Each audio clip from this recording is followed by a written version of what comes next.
سلام بچه ها، چطورین؟ حالتون چطوره؟ شبتون بخیر باشه. من امشب اومدم که سوالای زیر این پست رو پاسخ بدم. چقدرم زیاد ازش گذشت، 10 روز شد. من حقیقتش زودتر میخواستم بیام و دیگه چند شبه بکنم 4-5 شب پشتم. یعنی اولش گفتم یه زمانی بذارم که کسی میخواد بیشتر کامنت بذاره که کلا 30 تا کامنت شد. فکر میکنم اون کسی هم که این ایده رو داد کامنت نذاشت، خیلی برام جالب بود. بعد اونم که چند شب بود پشت سر هم من سردرد داشتم و متاسفانه نتونستم دیگه. امشب خودم گفتم با وجودی که سردرد داری تنبلی بذار کنار و بشین و جواب بده. میکروفون رو اینجوری گذاشتم یکم فاصلش با من، نمیدونم که خوبه یا نه، امیدوارم که خوب باشه صدا. و بریم که پاسخ بدیم. و هنوزم جواب کامنتاتون رو ندادم. امروز چهارشنبه است، البته چهارشنبه تموم شد، وارد پنجشنبه شدیم و من سعی میکنم اینو زودتر ادیتش کنم و بذارم. اولین سوال اینه که بهترین و بدترین تصمیم‌های زندگی چی بوده؟ بهترین تصمیم زندگی این بوده که تو دانشگاه انتخاب رشته دانشگاهم بوده. بدترین تصمیم زندگی این بوده که من خجالت میکشم اینو بگم. ترم یک دانشگاه یا دوی دانشگاه دقیقیتم نمیاد، دوستم از یکی خوشش میومد و ما با اکانت فیک رفتیم پیویشو، این مسخره بازی ها. و بعد دوستم یه روز اومد بهم گفتش که آره این طرف تو دانشگاه یه جور چپ چپ نگاه میکنه، منو فکر کنم فهمیده منم. دوستم گفت اینجوری و منم واسه اینکه گردن اون نیفته رفتم با اکانت اصلیم به طرف گفتم که من بودم، اومدم پیوی دوستم نبود.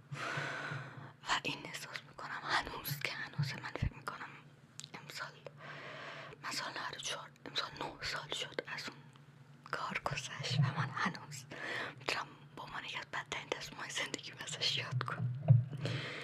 یکی گفت از اتاقت روم تور بگیر که خب این سوال نیست، روم توره.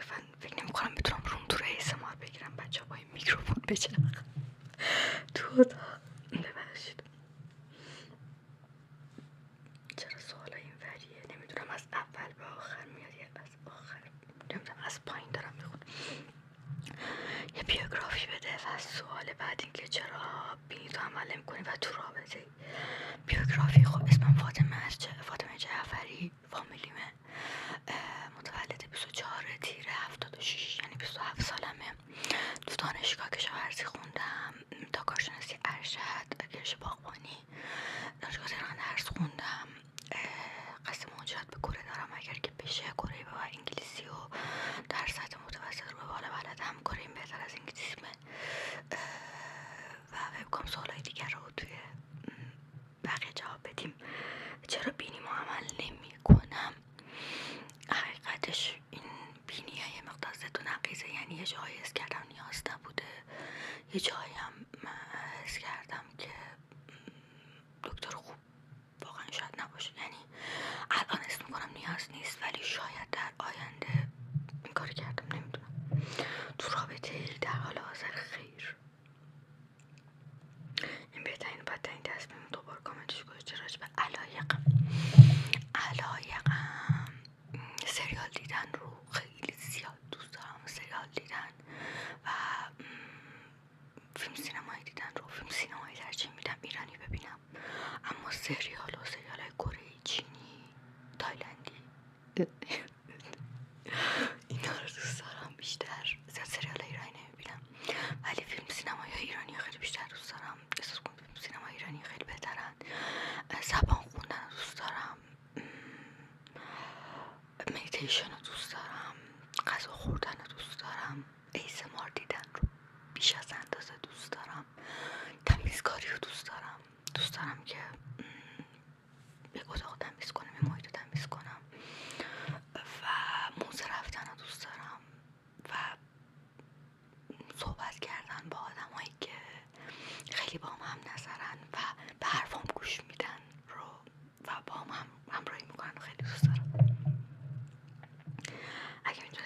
قانون بذارید تو دنیا که همه ازش پیروی کنن. این سوال راست شوخه، از همون موقع بهش فکر کردم اگه میتونستم یه قانون بذارم تو دنیا که همه ازش پیروی کنن، اون چی بود؟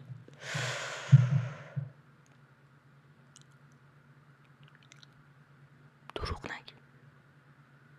خیلی شاید کلیشه به نظر برسه ولی دروغ نگن. اونی که ریجکتم میکنه، اگه منظور اونیه که از طرف کشوری که اون کره است، اگه فرده که چون تو سوالا بود توضیح میدم کامل جلوتر، کامل که نمیتونم. افسردگی تا حالا گرفتی؟ بله، بنده همین الان متاسفانه درگیر افسردگیم. بچه چرا این بیوگرافی بده به این عمل نمی‌کنین؟ دوباره کامنت گذاشت. خیلی بینیم بکنم آثارش داده بنده خدا رو. بچه زمان افسردگی من توضیح کوچیکی بدم. افسردگی در کل با غمگین بودن یکم احساس میکنم تو کشور ما اشتباه گرفته میشه. افسردگی به این معنا نیستش که من الان یک چیزی رو ندارم یا از دست دادم و ناراحتم. افسردگی یعنی من الان هر چقدر دارم باز ناراحتم، باز حس خوشحالی ندارم. یعنی یک غمگین بودن که تو وجود خیلی نهادینه شده و حسای مختلفی با خودش میاره. حس عدم اعتماد به نفس، خیلی حسای دیگه. یعنی تو هر کاری میکنی به اون شادی دست پیدا نمیکنی، تو اوج شادی باز حس غم داری و تشخیصش واقعا به پزشک باید مراجعه کنین. و متاسفانه بله، من خودم فکر نمی‌کردم افسردگی داشتم. یعنی من کلا از بچگی خیلی آدم گوشه‌گیری بودم و یه جورای غمگین بودم خیلی. نمیدونم حالا چرا، انگار غم توم نهادینه شده، انگار تو زندگی قبلی بعد مرده بودم. و از پارسال که رفتم دکتر بهم گفت که هم اختلال اضطراب دارم، اضطراب بیش از حد که باعث سرگیجه میشه و همین که گفت افسردگی داری. نمیدونم چرا امروز نمیتونم خیلی به دوربین نگاه کنم، بگم شاید چون راجع به افسردگی حرف میزنم. و متاسفانه بله خیلی آپ اند داون زیادی داره، خیلی بالا پایین داره. یه موقعی خیلی حالت خوب میشه ولی یه تلنگر کوچیک لازمه، یک فردی لازمه فقط یکی دو روز بیاد یه خیلی کوچیک با احساسات بازی کنه تا تو کاملا برگردی به تمام اون تلاشایی که کردی تا حالت بهتر شه. همه اونا رو برگردون با حالت عقب، چیزی که همین چند وقت پیش بر من اتفاق افتاد. من تابستون خیلی تلاش کردم، خیلی حالم بهتر شده بود. یه نفر اومد و یکی دو روز شاید یه کاری کرد که باعث شد که من کلا تمام تلاشام همه بی ثمر شد و کامل حال من برگشت و عقب و یه جور شد که من چند روز اصلا نمیتونستم از جام بلند شم. من مثلا برنامه ورزش داشتم، هر روز ورزش میکردم که حالم بهتر بشه، نمیتونستم ورزش کنم، نه هیچ. و اصلا احساس میکردم تمام بدنم سنگین شده و از جام نمیتونم بلند شم، فقط دلم می‌خواست بخوابم. افسردگی کلا خیلی چیز افتضاحیه و اگر که حس میکنید که غم مدت زیادی در وجودتون مونده، حتما پیش دکتر برید. حالا پیش تراپیست میرید، پیش روانپزشک میرید، پیش هر کی میرید. من پیش روانپزشک میرم ولی خب صحبت میکنه با هم، اینجوری نیستش که حرف نزنه. سوالا چرا برید؟ اوکی.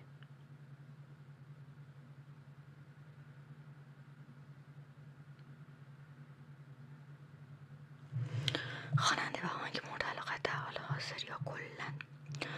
بچه خواننده مورد علاقه من خب فارسی گوش میدم مثلا پیش بیاد ولی خیلی کم. بچه بودم افشین خیلی دوست داشتم و هنوزم آهنگاشو گوش میدم گاهن تو فارسی ها، ولی کلا بیشتر طرفدار تمینم. عکساشون پشت مشخصه، نمیدونم یا نه. ای تمین خواننده کره‌ای و تو خواننده کره باز اکسو رو دوست دارم. آهنگ مورد علاقم آهنگ کره زیاد گوش میدم، نمیدونم کدومشو بگم. فکر نمیکنم بگم زیاد اینجا طرفدار داشته باشه. نه فارسی ها بگم، مثلا از فارسی ها ببینم چی گوش میدم جدیدن. مثلا فارسی ها رو نگاه کنم ببینم جدیدن فارسی چی گوش میدم. ما پیشونی گوگوش یکی بهش زنگ بزنه تتلو و الف میگم ابرو کمونه 25 پوند بقول همم. اینا چند فارسیه که جدیدن دانلود کردم، بقیهش کره. حالا فکر نمی کنم زیاد گوش بدم، ولی میگم من کره خیلی گوش میدم، یعنی بیشتر گوشیم کره. یعنی من الان 900 تا ترک دارم اینجا که بچه ماشیناش خالی اومد، ماشین که از این 900 تا ترک شاید مثلا 20 تاش فارسی باشه. میگم کره زیاد دارم، کره گوش میدم، پیش بیاد چینی هم گوش میدم، خوب پیش بیاد همه چی گوش میدم، ولی بیشتر کره گوش میدم. متعلم یا مجردم خوشبختانه متاسفانه چند تا خواهر برادرین. اینم بگم من 2 تا خواهر دارم، یه خواهر بزرگتر از خودم و یه خواهر کوچیک‌تر از خودم و وسطی تشریف دارم. متاسفانه خواهر بزرگتر از خودم با من سنش خیلی کمه، 1 سال و 8 ماه با من فاصله داره. خواهر کوچیک‌ترم 7 سال از من کوچیک‌تره.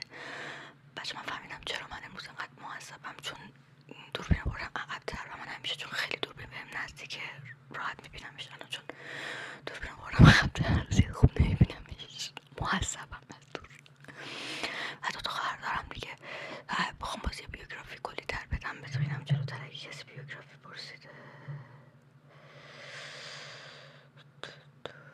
حالا میگم دیگه. آره واسه که بیوگرافی پرسیده بس بقیه رو همونجا میگم. چند تا خواهرم گفتم اگه شرطشو داشتی از ایران میفتی 100%. ازش من سال هاست دنبال اینم که از ایران برم، ولی بچه یکم تون حرف میزنم. نه من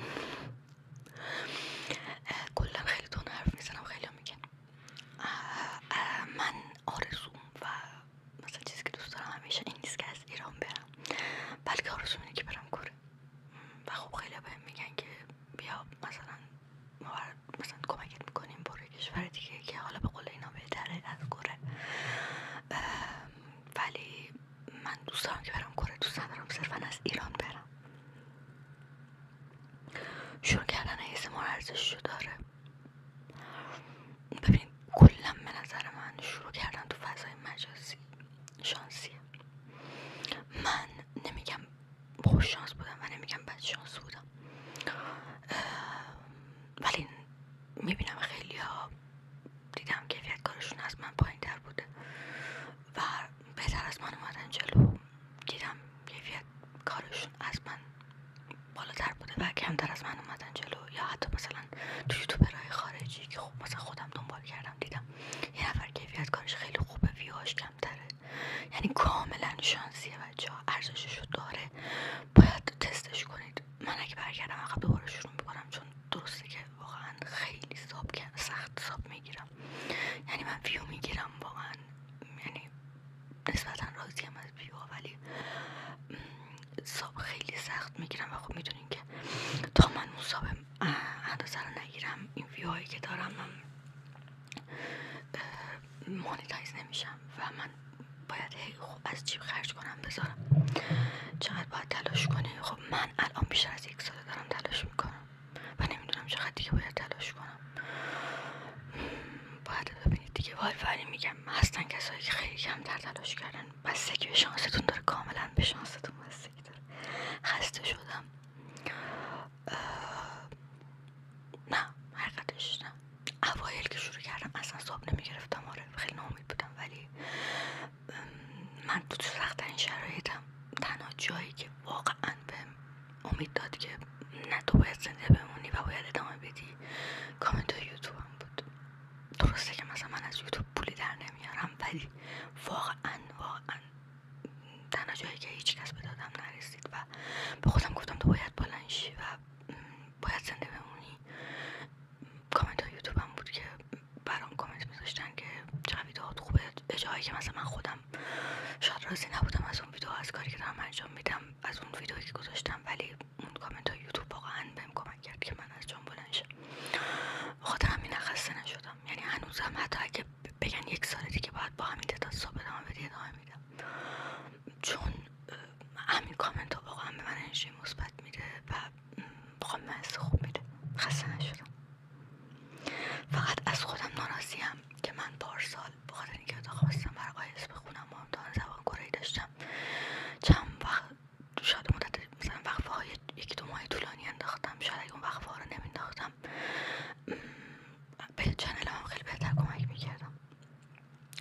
مستقل زندگی کنم از خانواده تواناییش حس میکنم دارم، چون من مدتی که پایان نامه داشتم، چون بچه ما یا خونه تهران داریم یا خونه شمال داریم، من مدتی که پایان نامه داشتم خانواده شمال بودم، من تهران بودم. یعنی من دانشگاه میرفتم، حتی مهارم رسوم بود روزم میگرفتم، خودم بلند میشدم سحری آماده میکردم، کارا رو همه رو خودم میکردم. و الانم خیلی موقع مامانم اینا شمالن و من خواهر کوچیکم تهرانی. خب خواهر کوچیکم کارا رو انجام نمیده، بیشتر کارا رو خودم انجام میده. حتی آشپزی و اینا اوایل میکرد، الان زیاد انجام نمیده.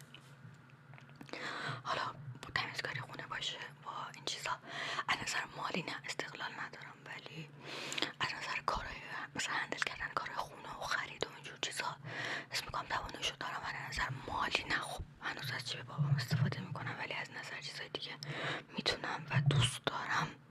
آره دوست دارم. ویدیو هم با دوربین نمیگیرم بچه ها، دوربین داریم یه دونه خونه، ولی من کار کردم باش بلد نیستم و حوصله‌ام ندارم حقیقتش برم باش ور برم، چون دوربین بابامه و بابام اینجوریه که اگه وسایلش مشکل پیش بیاد تا آخر عمر منتت میکنه. و با گوشی میگیرم، کلا من 2 گوشی دارم، یعنی یکیش که گوشی قبلی خواهرم بوده من گرفتم، A50 سامسونگ، یکم گوشی خودم A21 S سامسونگ که با گوشی خودم اولین ویدئومو میگرفتم. حالا شاید بازم باهاش بگیرم، چون یکم با A50 مدل دوربینش بچه کات بندیش احساس میکنم پیدا کردنش سخته، شاید دوباره با این بگیرم. حالا یه بار که دوباره میگیرم ببینم کیفیتش به همون اندازه است، ولی همین میگم. با چی ادیت میکنم؟ با این شد. این سوال کم شخصی، اما اگه دوست داری بهمون بگو که چی شد از اون شخص خوشت اومد و با اینکه یک بار جواب رد بهت داده بود بازم تو جلو رفتی احساس تو گفتی. اون شخص و اما رسیدیم به اون شخص، چون گفتم که بگم اینجا گوشیمون سوالشو پرسیده بودن دوباره جواب بدم. خب بچه اون شخص اول اینو بگم که اون شخص یکی از آشناهای ما بود و هست هنوزم، یعنی امکان داره من دور ببینمش و حالا به خاطر حفظ آبروی خودش، چون من میدونم فکر من نبود، فکر خودش بود و ولی آخرش از من خواست که این موضوع هر چیزی که بینمون بوده بین خودمون بمونه. ولی خب از اونجایی که من میدونم که ویدیوهای منو هیچکدوم از آشنا نمیبینن، یعنی حتی خواهرم هم میدونم نمیبینن، چون من هرچی تو ویدیوام گفتم تا ندیدم کسی بیاد بهم بازگو کنه. من سربسته میگم، حالا خیلی با من بازش نمیکنم چون خیلی بازش کنم دیگه خیلی زایه است، خیلی داستان زایه‌ای، ولی خیلی کلی میگم به خاطر اینکه به حرفی که اون بهم زد حدی احترام بذارم. خب من اون شخص یه آشنایی، یه ارتباط خیلی کوچیکی با هم داره بین ما به وجود اومد. یعنی حالا ایشون یه تمایلاتی به من داشت و به خاطر همین یه ارتباطاتی بین ما به وجود اومد که خب من به اون شخص فهمید که من بهش حس دارم، ولی خب یه جورایی دوتامون با هم مثلا صحبت میکردیم، چت کردیم و فهمیدیم که مثلا یه تمایلاتی به هم داریم و اینا، ولی اون قصد و نیتش رو من زیاد احساسی نبود. ولی خب من بهش حس داشتم و بهشم گفته بودم که من بهش حس دارم، ولی خب یه جور شد که اون رابطه رو خودش تموم کرد، چون گفت که حالا ما چون آشناییم و این داستان ها من نمیخوام که به ضربه بزنم از این حرفایی که خودش میگفت و گفت که بین خودمون بمونه تمام شو همین چیزی. و این که میگم بهشم گفته بودم که ازت خوشم میاد و اون گفت که من بهت دستی ندارم. تو موقع نگفت، بعدم بهم گفت، بعدن که دوباره بهش گفتم و دوباره اینکه به هر حال بچه آدم یه موقعی خنگ میشه، یه موقعی دست ماتی میگیره. من کلن یه وقت آدم سمیجیم، یه وقت آدم گیریم و نمیدونم چی شد که دست میگیرم دوباره بهش پیام بدم و بهش بگم. یعنی اینجوری بود که ما ارتباطمون قطع نبود، خب به هر حال بگم چون آشنا بودیم تو اینستا همو داشتیم، اون استوری های من ریپلای میکرد و اینجوری بود، من استوریش داد ریپلای سعی میکردم نکنم، ولی خب اونم کرم خودشو میریخه همچنان، نمیدونم چرا، حالا چرا اینجوری بود. و خب من بعد کلی فکر به نتیجه رسیدم که احساس کنم اون آدم اصلا تو رابطه بوده اون زمانی که با من حرف میزده، نمیدونم چرا واقعا این فکر رو کردم به ذهنم رسید، ولی اسم میکنم و اینجوری شد که من دوباره بهش پیام دادم و گفتم این حرف رو بهش و اون دوباره همون حرفای تکراری رو بهم زد و گفتش که به من هیچ حسی نداره و متاسفانه خب باید بپذیریم و من پشیمون از اینکه دوباره بهش پیام دادم پشیمونم. آره، ولی در کل از اینکه حسامو بهش گفتم پشیمون نیستم حتی در هر صورتی، چون من کلا این مدلیم. یعنی قبلا یکم شاید مثلا سخت میگرفتم ولی الان اگه از کسی خوشم بیاد واقعا بهش میگم اصلا نمیذارم اون سوالات رو وجودم بمونه، چون قبلا تجربه اینو داشتم که سوالهای یک نفر رو یک طرفه میخواستم و واقعا اذیت شدم و الان دیگه این کارو خودم نمیکنم. ترجیح میدم یه پایان تلخی داشته باشه و تموم شه بره، به جای اینکه من سالها با یک غم درونم زندگی کنم. و اینکه گفته که چی شد اون آدم حس پیدا کردی، قبل از اینکه اصلا با هم صحبت کنیم حس خاصی بهش نداشتم، صرفا چون با هم صحبت کردیم حس کردم آدم باحالیه و اینکه من به شدت بچه‌ها تشنه جلب توجهم. یعنی من یه ایرادیه که خودم تو خودم میپذیرم. کلا من خیلی سعی میکنم که دنبال ایرادات خودم تو خودم بگردم. از بچگی پدر مادر من از این سبک آدم‌ها بودن و هستن که مثلا باشون حرف میزنی دارن یه ور دیگر نگاه میکنن و حتی خواهر من، مثلا خواهر بزرگتر من که خب من بیشتر باهاش بزرگ شدم و خیلی با هم نزدیک بودیم و به خاطر همین من خیلی دنبال اینم که یک نفر وقتی دارم باهاش حرف میزنم به من نگاه کنه، به من ریاکشن نشون بده، به من توجه کنه و اون دقیقاً همچین سبک آدمی بود. مثلا حتی مثلا واقعی که با محمد تو دیگه کات بودیم، یعنی ارتباطی نداشتیم، ولی کات که اصلا هیچ رابطه اصلا چیزی بین ما شکل نگرفت. متحد شاید یک هفته فقط با هم صحبت کردیم. تو همون تایمی که اون ارتباطی هم بین ما وجود نداشت ما مثلا رفتیم خونهشون. من خیلی رفتارها توش دوست داشتم، خیلی حواسش مثلا به جزئیات بود که مثلا چجوری بگم دارم باش حرف میزنم حواسش به این باشه، اگه مثلا من یه لحظه توی مشکلی گیر کردم سری بیاد مثلا این کمکم کنه.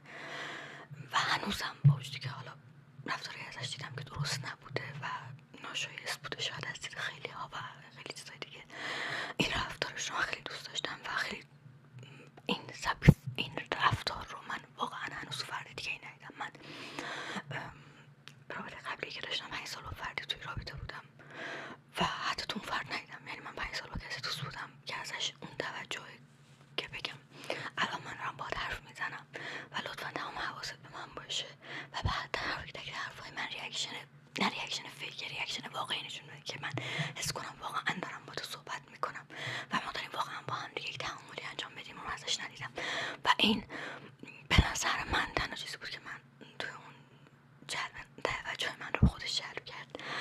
و جالبه که من اولین بار که اون رو دیدم، چون این فرد رو یعنی من خیلی وقت بود ندیده بودمش، بعد سالا دیده بودمش چون ما هم رفت آمد داشتیم و اینا، خیلی وقت بود ندیده بودمش.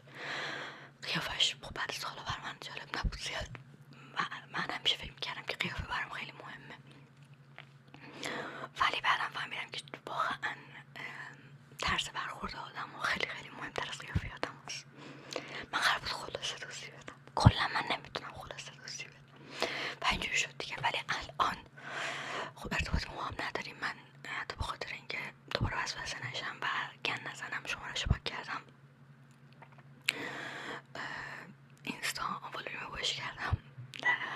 برام خیلی ناراحت کننده بود چون دقیقاً تو تایمی که من دوبار از طرف کره ریجکت شده بودم من با این فرد آشنا شدم. یعنی این ارتباط بین ما شکل گرفته بود، باعث شد که من یه مقدار رویم بیاد سر جاش، چون اون من خیلی حالم بد بود، خیلی زیاد. شما فکر کن چند سال تلاش کردی برای اینکه اپلای کنی و فکر میکردی که دیگه اوکی، یه بار ریجکت شدی گفتیم و در جا کلی من خیلی تلاش کرده بودم برای اون موقعیت. گفتی موقعیت دوم اوکیه، چون اوایلم به من یه سری ایمیل زدن که من گفتم مثلا به من ایمیل زده بودن که مدارکتو تکمیل کن، من گفتم دیگه اوکیه تموم شد دیگه الان من قبولم و بعد باز ریجکت شدم و من اون تایم مثلا با این آدم صحبت میکردم و خیلی بهم حس خوب میداد، ولی باید که میگم خیلی از این آدم حس خوب دریافت میکردم و رفتاری که ازش دیدم رفتاری بود که سالها دنبالش بودم و از هیچ کس این رفتار رو ندیدم. اما من بخاطر اینکه بیشتر از این حس یک طرفه رو تو خودم ادامه ندم و قبول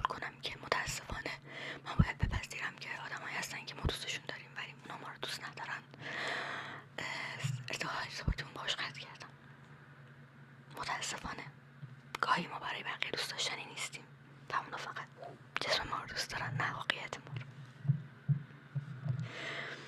چه حرف زدم؟ رشته تحصیلی و کارم. خب رشته تحصیلیم که گفتم مهندسی کشاورزی، علوم باغبانی، گرایش ارشدم علوم سبزی ها بوده. کار بچه ها ندارم، یه دو تا گلخونه قبلا کار میکردم، در حال حاضر مشغول به کار نیستم به خاطر اینکه کار نیست. سریال تاریخی کره کدوم از همه بیشتر دوست داری؟ سریال ملکه گیوهانگو.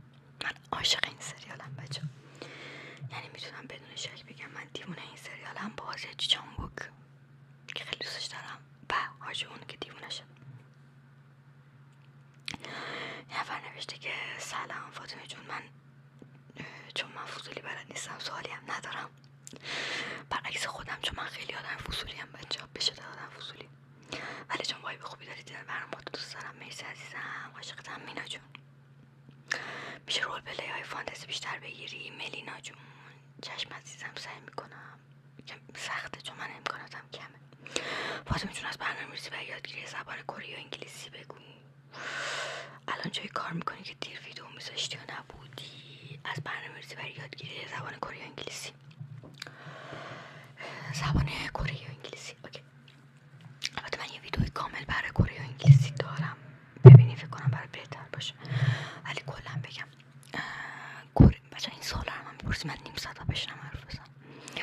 کره که من گفتم، من از راهنمایی که سریال کره دوست داشتم آروم آروم رو سریالا چیزایی یاد گرفتم. الف باشم کم کم خودم یاد گرفتم، از یکی از دوستام گرفتم. میگم یه ویدیو دارم، آره بگردید پیداش میکنید. خواستم بگم لینکشو میذارم، دیدم بلد نیستم. و الف باشم از یکی از دوستام گرفتم و کم کم یاد گرفتم تا اینکه 3 سال پیش بود، کمتر از 3 سال پیش وارد سجون شدم.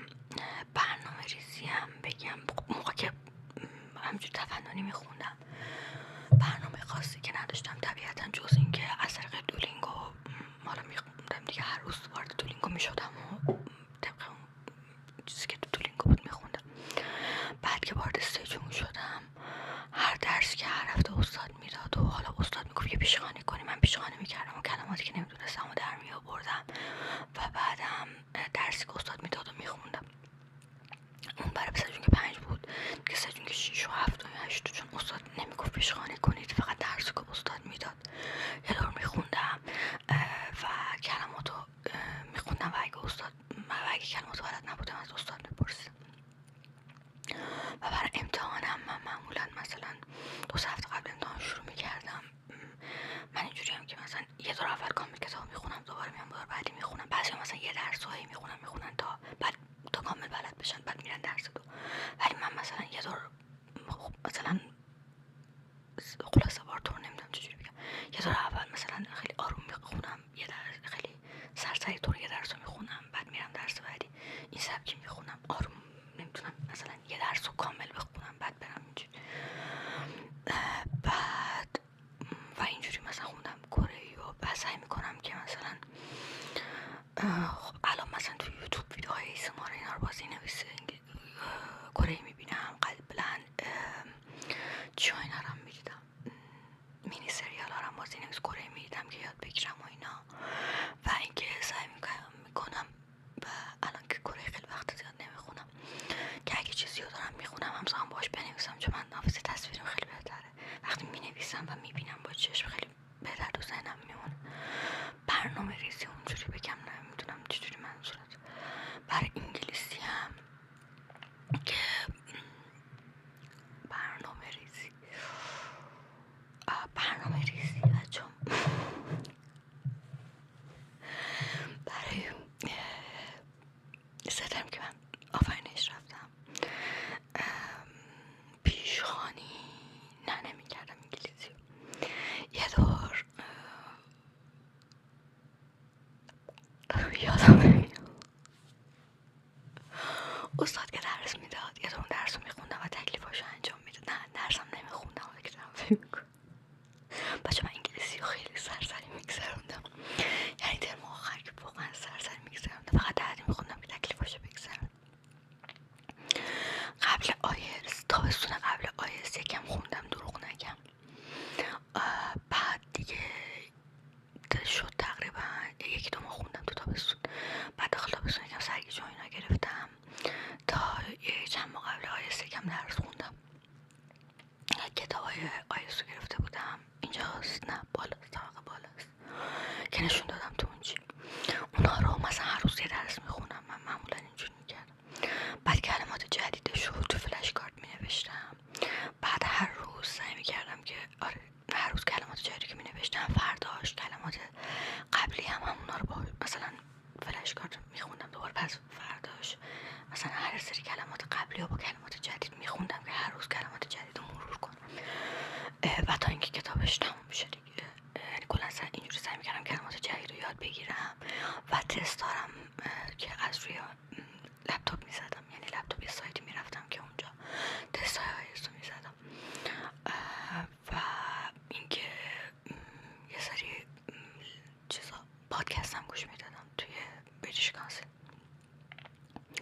همین بود دیگه. کارم نه، کار نمیکنم بچه، کار نیست متاسفانه. من طلسم کار شدم بچه، میدونن بچه‌ای که ویدئومو زیاد یاد میگیرن اینجا که نوشته بود یاد میگیرن. دیر ویدئو میذاشتم، گفتم تنبلی میکردم. البته پارسال داشتم برای آیلتس و اینا میخوندم ولی تنبلی میکردم. اگه دیدید من ویدئو الان دیر میذارم بدون که تنبلی کردم، چون من الان بیکارم بچه.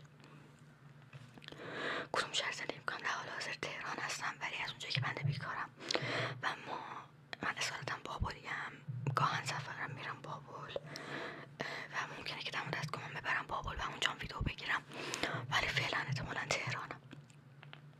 فیلم و سریال مورد علاقم بچه، من خیلی فیلم و سریال دیدم، واقعا نمیتونم انتخاب کنم بینشون. الان حضور ذهن ندارم خیلی، ولی فیلم الان یه چیز تو ذهنم بیاد تو ایرانی ها، من ملاقات خصوصی ها خیلی زیاد دوست داشتم. سریال مورد علاقم این چند وقت بخوام بگم به سامدارلی خوشامدی کره، اینا خیلی دوست داشتم. بیوگرافی کامل از خودم دادم. خانوادم اون 5 نفره، خواهر بزرگترم متأهل شده پارسال، خواهر کوچیکترم دانشجوه، پدرم استاد دانشگاه مکانیک خونده، مادرم خونه داره. در آینده دوست دارم که یوتیوبم ادامه بدم انشالله، هم که دوست دارم تو رشته تحصیلی خودم دکترام بگیرم و ریسرچر یا محقق بشم. خیلی مهربونی، من عاشقتونم، قربونت بشم. اسمش حالیا نوشته، تو نهیلیا. از زندگی راضی هستی و تا حالا عاشق شدی؟ از زندگیم ناراضی نیستم، تا حالا عاشق شدی؟ عاشق، آره عاشق شدم. عشق معنی عجیبی. خب سالا تموم شد چون سابسکرایبر و خیلی برام جالبه که اون بنده خدا اسمش چی بود؟ اسمش بکنم شبنمه. خیلی هم همیشه من کامنت میذاره شبنمه فکر کن. چرا خودت سوال نپرسیدی به من بگو. از این 3 تا کامنت 2 تاش تکراری بود. بذار یکم فکر کنم ببینم که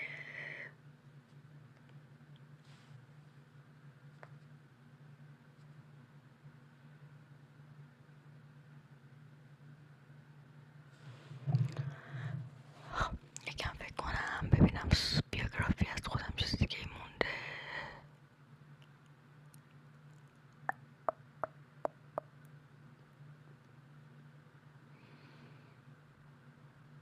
مدرسه تجربه خوندم. من مستقیم رفتم ارشد، اینم بگم. درسم خیلی خوب بود خدایی، همیشه نفر اول بودم تو ارشد و به همه اینا رو رزومه کردم برای اپلایم ولی ریجکت شد. شاید یکم گندگوزی کردم، دانشگاه خیلی خوب فرستادم بعد دانشگاه داغونتری میفرستادم. اکسایت میرم چرا مشخص نیست. مامان بابا اومدن میپرسن دختر یا پسر، واقعا مشخص نیست پسره. بچه من از سال 2012 فن تیمینم، کلا آدم وفاداریم. اینم یکی از ویژگی های بیوگرافی من.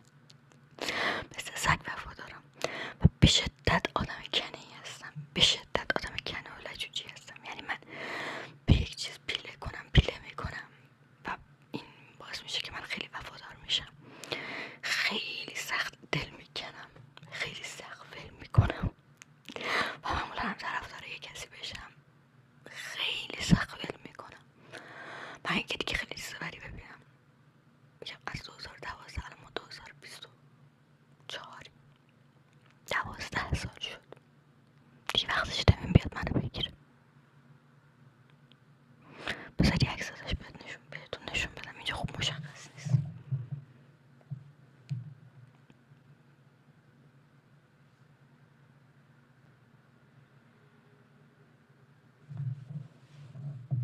مشخصه لیتامین عضو گروه شاینیه بچه، متولد 18 جولای 1993. من متولد 15 جولای 1997. بله مثل من متولد تیر ماه. ما برای هم پریده نشدیم بچه.